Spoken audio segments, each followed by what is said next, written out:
సరే అయితే అనుకోకుండా ఒక భగవంతుడి ఫోటో మూర్తివి 2, 3 కూడా అనుకోకుండా ఉండే సందర్భాలు కూడా ఉంటాయి. ఇప్పుడు ఫర్ ఎగ్జాంపుల్ లక్ష్మీదేవి విగ్రహం అనుకుందాం. ఒకటి అమ్మ వాళ్ళు ఇచ్చింది ఉండొచ్చు.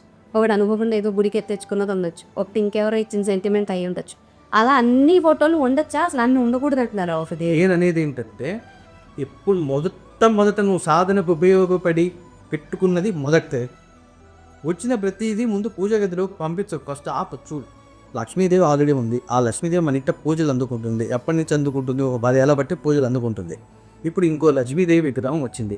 చక్కగా నీట్గా తీసుకొని చక్కగా షోకేజ్ పెట్టు. వచ్చిన ప్రతిదీ లోపలికి వెళ్ళిపోవాల్సినటువంటి అవసరం లేదు అని చెప్తున్నాను.